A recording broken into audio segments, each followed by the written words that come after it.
Hi friends, welcome to serious ಸಮಾಚಾರ.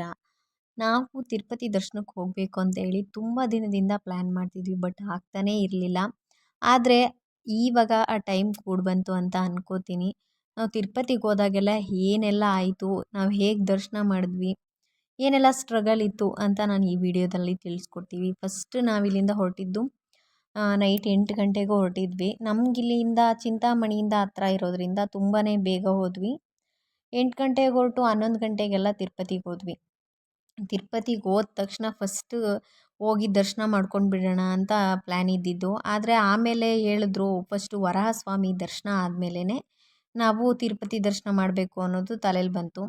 ಮತ್ತು ಹೋದ ತಕ್ಷಣ ಏನಪ್ಪ ಮಾಡೋದು ಅಂತ ತಿರುಮಲಗೆ ಹೋದ ತಕ್ಷಣ ಫಸ್ಟು ತಿರುಪತಿಗೆ ಹೋಗೋದಕ್ಕೆ ಬಸ್ ಹುಡುಕ್ತಾ ಇದ್ವಿ.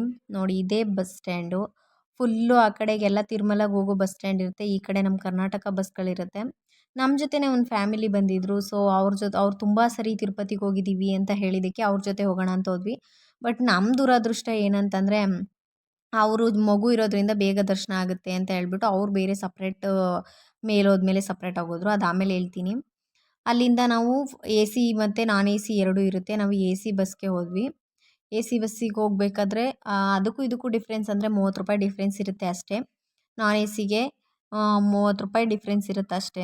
ಈ ಮಗು ತುಂಬಾ ಕ್ಯೂಟಾಗಿತ್ತು ಮತ್ತು ನನ್ನನ್ನೇ ಜಾಸ್ತಿ ನೋಡ್ತಾ ಇತ್ತು. ಅದಕ್ಕೆ ಇರಲಿ ಅಂತ ಹೇಳ್ಬಿಟ್ಟು ಆ ಮಗುದೊಂದು ವೀಡಿಯೋ ಮಾಡಿಕೊಂಡೆ. ಅಲ್ಲಿ ಇಳ್ಕೊಂಡ್ರೆ ನಿಮ್ಗೆ ತುಂಬಾ ಬಸ್ಗಳಿರುತ್ತೆ. ನಾವು ಹೊರಟ್ವಿ ಅಲ್ಲಿಂದ ಹೊರಟ ಮೇಲೆ ನಿಮಗೆ ಬಸ್ಸಲ್ಲಿ ಯಾವುದೇ ಕಾರಣಕ್ಕೂ ಟಿಕೆಟ್ನ ಕೊಡೋದಿಲ್ಲ. ಹೇಳ್ಬೇಕಂದ್ರೆ ಒಂದು ಅರ್ಧ ದಾರಿಗೆ ಹೋದ್ಮೇಲೆ ಇಲ್ಲೆಲ್ಲ ಮುಗಿದ ಮೇಲೆ ನಿಮಗೆ ಬಸ್ಸಲ್ಲಿ ಕೊಡೋದಿಲ್ಲ. ಅಲ್ಲಿಗೆ ಹೋದ್ಮೇಲೆ ಬಸ್ಸಿಂದ ಇಳಿದು ಅರ್ಧ ದಾರಿಲಿ ಟಿಕೆಟ್ನ ತೊಗೋಬೇಕಾಗುತ್ತೆ. ವಾಪಸ್ ಬರಬೇಕಾದ್ರೆ ಬೇರೆ ಇದೆ, ಅದು ಆಮೇಲೆ ಹೇಳ್ತೀನಿ. ಇಲ್ಲಿ ನಮ್ಮ ಲಗೇಜ್ಗಳನ್ನೆಲ್ಲ ಮಧ್ಯ ದಾರಿಲಿ ನಿಲ್ಲಿಸ್ತಾರೆ. ಏನಿದೆ ಏನಿಲ್ಲ ಅಂತ ಹೇಳ್ಬಿಟ್ಟು ಎಲ್ಲ ಕೂಡ ಚೆಕ್ ಮಾಡ್ತಾರೆ. ಲಗೇಜ್ ಎಲ್ಲ ಚೆಕ್ ಮಾಡಿಸಿ ಮತ್ತು ನಮ್ಮನ್ನು ಕೂಡ ಚೆಕ್ ಮಾಡ್ತಾರೆ. ಅದೆಲ್ಲ ಮುಗಿದ ಮೇಲೇ ನಾವು ಹೊರಡೋಕ್ಕಾಗೋದು, ಅಲ್ಲಿವರೆಗೂ ಹೊರಡೋದಕ್ಕಾಗೋದಿಲ್ಲ. ನಾವು ಬಂದಿದ್ದ ಬಸ್ಸು ನಮ್ಮದೆಲ್ಲ ಚೆಕಿಂಗ್ ಆಗಿತ್ತು, ಅಲ್ಲೇ ನಿಂತಿತ್ತು ಒಂದು ಪ್ರಾಬ್ಲಮ್ ಆಗಿರೋದ್ರಿಂದ. ಅದಾದಮೇಲೆ ಆ ಬಸ್ ಬಂತು, ನಾವು ಹೊರಟು ನಾವು ಹೋಗಿದ್ದೆ ವೆಂಕಟಾದ್ರಿ ನಿಲಯಂಗೆ ಹೋಗಿದ್ವಿ. ಅಲ್ಲಿ ಲಾಕರ್ ಸಿಗುತ್ತೆ ಅಂತ ಹೇಳಿದ್ರು. ಅಲ್ಲಿ ಲಾಕರ್ ತೊಗೊಂಡ್ರೆ ಸಾಕು. ಲಾಕರ್ ಸಿಗೋದು ತುಂಬಾ ಕಷ್ಟನೇ. ಕ್ಯೂವಲ್ಲಿ ನಿಂತು ತುಂಬ ಕಷ್ಟಪಟ್ಟು ಲಾಕರ್ನ ತೊಗೊಂಡ್ವಿ. ಬೆಳಿಗ್ಗೆ ಎದ್ದು ಸ್ನಾನ ಮಾಡಿಕೊಂಡು ರೆಡಿಯಾಗಿ ಅಲ್ಲೇ ಬಿಸಿನೀರೆಲ್ಲ ಫೆಸಿಲಿಟೀಸ್ ಇರುತ್ತೆ. ಬಿಸಿನೀರು ಎನಿ ಟೈಮ್ ಬರ್ತಾ ಇರುತ್ತೆ. ಸ್ನಾನ ಮಾಡ್ಕೊಂಡು ಆರಾಮಾಗಿ ಲಾಕರ್ ಸಿಕ್ಕಿದ್ರೆ ಅಲ್ಲೇ ಮಲ್ಕೊಳ್ಳೋಕ್ಕೆ ಚಾಪೆ ರಗ್ಗೆಲ್ಲ ಕೊಡ್ತಾರೆ. ನೀವು ಯೋಚನೆ ಮಾಡೋವಂಥ ಅವಶ್ಯಕತೆ ಏನಿಲ್ಲ. ಹಾಗೆ ಮಗುಗೆ ಹಾಲು ಕುಡಿಸೋಕ್ಕೆ ಸಪ್ರೇಟಾಗಿ ತಾಯಂದಿರಿದ್ರೆ ಅವ್ರಿಗೆ ಸಪ್ರೇಟ್ ವಾರ್ಡೇ ಇದೆ. ತುಂಬ ಚೆನ್ನಾಗಿತ್ತು. ನಾವು ಸ್ನಾನ ಮಾಡಿಕೊಂಡು ಅಲ್ಲಿಂದ ಲಾಕರಲ್ಲಿ ನಮ್ಮ ಲಗೇಜ್ನ ಇಟ್ಟು ಹೊರಟ್ವಿ. ಬೆಳಿಗ್ಗೆ ಅಷ್ಟೊತ್ತಿಗೆ ನಾವು 4 ಗಂಟೆಗೇ ಎದ್ದು ರೆಡಿಯಾಗಿದ್ವಿ. ಹಾಗಾಗಿ 5 ಗಂಟೆಗೆ ಅಲ್ಲಿಂದ ಹೊರಟುಬಿಟ್ಟು ಫಸ್ಟ್ ಬಂದಿದ್ದೆ ವರಹಸ್ವಾಮಿ ದರ್ಶನ ಮಾಡಬೇಕು ಅಂತ ಹೇಳಿ ತಿರುಪತಿಗೆ ನಾವು ನಡ್ಕೊಂಡೇ ಬಂದ್ವಿ. ಲಾಕರಿಂದ ಸ್ವಲ್ಪ ದೂರ ಇತ್ತು ಅಷ್ಟೇ. ಅಲ್ಲಿಂದ ನಡ್ಕೊಂಬಂದು ವರಹಸ್ವಾಮಿ ದರ್ಶನಕ್ಕೆ ಹೋಗಬೇಕು ಅಂತ ಹೇಳ್ಬಿಟ್ಟು ಅಲ್ಲಿಂದ ಹೊರಟ್ವಿ. ಅಲ್ಲೂ ಕೂಡ ತುಂಬಾ ಕ್ಯೂ ಇರುತ್ತೆ. ನೀವು ಎಷ್ಟು ಬೇಗ ಹೋಗ್ತೀರಾ ಅಷ್ಟು ಬೇಗ ನಿಮಗೆ ದರ್ಶನ ಮಾಡ್ಬೋದು. ಯಾಕಂದರೆ ಪ್ರತಿಯೊಬ್ಬರು ಕೂಡ ಬೇಗನೆ ಎದ್ದು ಬಂದಿರ್ತಾರೆ, ಅವರು ಕೂಡ ಲೈನಲ್ಲಿ ನಿಂತಿರ್ತಾರೆ. ತುಂಬಾ ಕಾಯಬೇಕಾಗತ್ತೆ. ಅಲ್ಲೂ ಕೂಡ ಅಷ್ಟೇ ಕ್ಯೂ ಸಿಸ್ಟಮ್ಮು ತುಂಬ ಲೇಟಾಗಿಬಿಡುತ್ತೆ. ನಾವು ಎಷ್ಟು ಬೇಗ ಹೊರಡ್ತೀವಿ ಅಷ್ಟು ಒಳ್ಳೆಯದು. ನಾವು ಬೆಳಗ್ಗೆ ರೆಡಿಯಾಗಿ ಹೊರಟಿರೋದ್ರಿಂದ ಅಷ್ಟೇನು ಜನ ಇರಲಿಲ್ಲ. ಪುಷ್ಕರಣಿ ಮತ್ತು ವರಹಸ್ವಾಮಿ ದರ್ಶನ ಆಗೋದೇ 6 ಗಂಟೆಯಿಂದ. ರಾತ್ರಿ 11 ಗಂಟೆಗೆ ದರ್ಶನ ಕ್ಲೋಸ್ ಆಗಿಬಿಡುತ್ತೆ ವರಹಸ್ವಾಮಿ ದರ್ಶನ. ಪುಷ್ಕರಣಿನೂ ಅಷ್ಟೇ 6 ಗಂಟೆಗೆ ಕ್ಲೋಸ್ ಆಗಿಬಿಡುತ್ತೆ. ಅಲ್ಲಿ ಸ್ನಾನ ಮಾಡೋ ಹಾಗಿಲ್ಲ. ಬೆಳಗ್ಗೆ 6 ಗಂಟೆಗೆ ಓಪನ್ ಆಗುತ್ತೆ. ಆವಾಗಲೇ ಸ್ನಾನ ಮತ್ತು ದರ್ಶನ ಎರಡೂ ಕೂಡ ಆಗೋದು.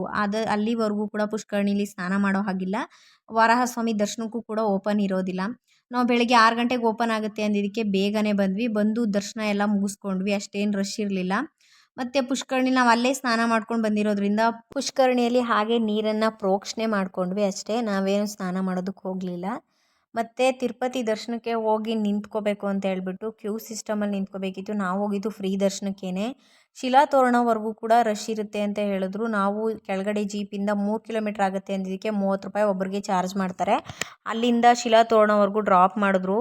ಅಲ್ಲಿಂದ ಹೋಗಿ ನಿಂತ್ಕೊಂಡ್ರೆ ತುಂಬ 1 ಕಿಲೋಮೀಟ್ರ್ ಹತ್ರನೇ ತುಂಬಾ ರಶ್ ಕಮ್ಮಿ ಇತ್ತು ಸ್ಟಾರ್ಟಿಂಗು. ನಾವು ಹೋಗಿ ನಿಂತ್ಕೊಂಡ್ವಿ. ಅಲ್ಲಿ ತೋರಿಸಿದ್ದು 24 ಅವರ್ಸಲ್ಲಿ ದರ್ಶನ ಆಗುತ್ತೆ ಅಂತ ತೋರಿಸ್ತು. ಇನ್ನೇನು ಮಾಡೋಕ್ಕಾಗಲ್ಲ, ಬಂದಿದ್ದೀವಿ, ದರ್ಶನ ಮಾಡಿಕೊಂಡೇ ಹೋಗಬೇಕು ಅಂತ ಹೇಳ್ಬಿಟ್ಟು ನಾನು ಮತ್ತು ನಮ್ಮ ಹಸ್ಬೆಂಡ್ ಇಬ್ಬರು ಕೂಡ ನಿಂತ್ಕೊಂಡ್ವಿ.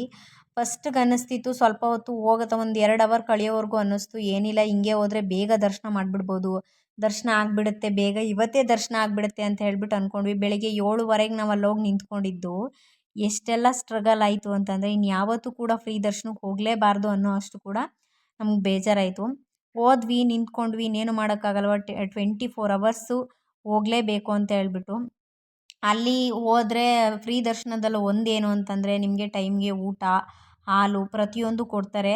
ಊಟ ತಿಂಡಿಗಾಗಲಿ, ಟಾಯ್ಲೆಟ್ಸ್ಗಾಗಲಿ, ಕುಡಿಯೋ ನೀರಿಗಾಗಲಿ ಯಾವುದೇ ರೀತಿ ಯೋಚನೆ ಮಾಡೋ ಹಾಗಿಲ್ಲ. ಪ್ರತಿಯೊಂದು ಉದ್ದಕ್ಕೂ ಕೂಡ ಒಂದು 100 ಮೀಟ್ರಿಗೆ ಮತ್ತು ಹೋಗ್ತಾ ಹೋಗ್ತಾನೆ ಟಾಯ್ಲೆಟ್ಸು, ನೀರು ಕುಡಿಯೋಕ್ಕೆ ನೀರು, ಮತ್ತು ಹಾಲನ್ನ ಕೊಡ್ತಾರೆ, ಮಜ್ಜಿಗೆ ಕೊಡ್ತಾರೆ, ಪ್ರತಿಯೊಂದು ಸಿಗುತ್ತೆ. ಅಲ್ಲಿ ಹೋಗಿ ನಿಮಗೆ ಹೊಟ್ಟೆಗೇನು ಮೋಸ ಆಗೋದಿಲ್ಲ. ಲೈನಲ್ಲಿ ಕ್ಯೂ ಸಿಸ್ಟಮಲ್ಲಿ ಇನ್ನೇನು ಮಾಡೋಕ್ಕಾಗಲ್ಲ ಅಂತ ಹೇಳ್ಬಿಟ್ಟು ನಿಂತ್ಕೊಂಡ್ವಿ. ಆಮೇಲೆ ತುಂಬಾ ರಶ್ ಆಗಿಬಿಟ್ರು ಜನ ಮಾತ್ರ. ಅದು ಎಲ್ಲಿಂದ ಬಂದರು ಅಂತ ಗೊತ್ತಿಲ್ಲ, ಸಿಕ್ಕಾಪಟ್ಟೆ ರಶ್ ಆಗಿಬಿಟ್ರು. ನಮಗಂತೂ ಸಾಕಾಗೋಯ್ತು.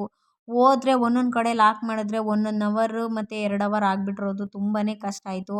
ಆಮೇಲೆ ಇದೆಲ್ಲ ಮುಗಿಸ್ಕೊಂಡು ಒಂದು ಹಾಲಿಗೆ ಬಿಡ್ತಾರೆ. ಅಲ್ಲಂತೂ ಲಾಕ್ ಮಾಡಿದ್ದು ನಮ್ಮನ್ನು 4 ಗಂಟೆಗೆ ಲಾಕ್ ಮಾಡಿ 9 ಗಂಟೆಗೆ ಓಪನ್ ಮಾಡಿದರು. ಇನ್ನೇನು ಮಾಡೋದಕ್ಕಾಗಲ್ಲ ಅಂತ ಹೇಳ್ಬಿಟ್ಟು ಹೋದ್ವಿ. ಮತ್ತು ಕೌಂಟ್ರುಗಳಲ್ಲಿ ಲಾಕ್ ಮಾಡ್ತಾರೆ ಅಲ್ಲೂ ಕೂಡ ಒಂದೊಂದರಲ್ಲಿ ತುಂಬ ಹೊತ್ತು ಕಾಯಿಸ್ತಾರೆ, 4 ಅವರ್ಸ್ ಅಷ್ಟೊತ್ತು. ನಾವು ಅಲ್ಲೋಗಿ ಕೂತ್ಕೊಂಡು ದರ್ಶನ ಎಲ್ಲ ಮುಗಿಸ್ಕೊಂಡು ಬರೋ ಅಷ್ಟೊತ್ತಿಗೆ ಬೆಳಗಿನ ಜಾವ 4 ಗಂಟೆ ಆಗೋಯಿತು. ಅವ್ರು ಹೇಳ್ದಂಗೆ 24 ಅವರ್ಸ್ ಆಗೋಯಿತು. ನಾವು ದರ್ಶನ ಎಲ್ಲ ಮುಗಿಸ್ಕೊಂಡು ಬಂದು ಸ್ವಲ್ಪ ಹೊತ್ತು ರೆಸ್ಟ್ ಮಾಡಿ ಇನ್ನು ಹೊರಡೋಣ ಅಂತ ಹೇಳ್ಬಿಟ್ಟು ಬಸ್ ಹತ್ಬಿಟ್ಟು ಹೊರಟ್ವಿ. ಇಲ್ಲಿಂದ ಹೊರಟಾಗ ಅನ್ನಿಸ್ತು, ಒಂದು SST ಟೋಕನ್ ಇದ್ದರೆ ಬೇಗ ದರ್ಶನ ಮಾಡ್ಬೋದು, ಇಲ್ಲ ಬುಕ್ ಮಾಡ್ಕೊಂಡು ಬಂದರೆ ಬೇಗ ದರ್ಶನ ಮಾಡ್ಬೋದು. ಫ್ರೀ ದರ್ಶನಕ್ಕೆ ಅಂತ ಹೋಗಿ ನಿಂತ್ಕೊಂಡ್ರೆ ಮಾತ್ರ ನಿಜವಾಗ್ಲೂ ಇನ್ಯಾವತ್ತೂ ಕೂಡ ಬರಬಾರ್ದು ಅನ್ನೋ ಅಷ್ಟು ನೋಯಿಸ್ತಾರೆ. ಅಷ್ಟೊಂದು ಬೇಜಾರು ಕೂಡ ಆಗಿಬಿಡುತ್ತೆ. ಆದರೂ ಕೂಡ ಅಷ್ಟೆಲ್ಲ ಸ್ಟ್ರಗಲ್ ಮಾಡಿ ಬರೀ 5 ಸೆಕೆಂಡ್ ಅಷ್ಟೇ ತಿರುಪತಿ ತಿಮ್ಮಪ್ಪನ ದರ್ಶನ ಆಗಿದ್ದು. ಆ ದರ್ಶನ ಆದಮೇಲೆ ಮನಸ್ಸಿಗೆ ನಿಜವಾಗ್ಲೂ ನೆಮ್ಮದಿ, ಅಷ್ಟು ಕಷ್ಟಪಟ್ಟಿದ್ದು ಸಾರ್ಥಕ ಅಂತ ಅನಿಸುತ್ತೆ. ಹಾಗೆ ತಿಮ್ಮಪ್ಪನ ದರ್ಶನನ ಎಷ್ಟು ಬೇಗ ಮಾಡ್ಬೋದು ಅನ್ನೋದನ್ನೆಲ್ಲ ತಿಳ್ಕೊಂಡ್ವಿ. ಇದೇ ರೀತಿ ವೀಡಿಯೋಸ್ನ ನೋಡ್ತಾ ಇರಿ. Thank you for watching. ಮುಂದೆ ಏನೆಲ್ಲ ಆಗುತ್ತೆ ಅಂತ ತಿಳಿಸ್ಕೊಡ್ತೀನಿ.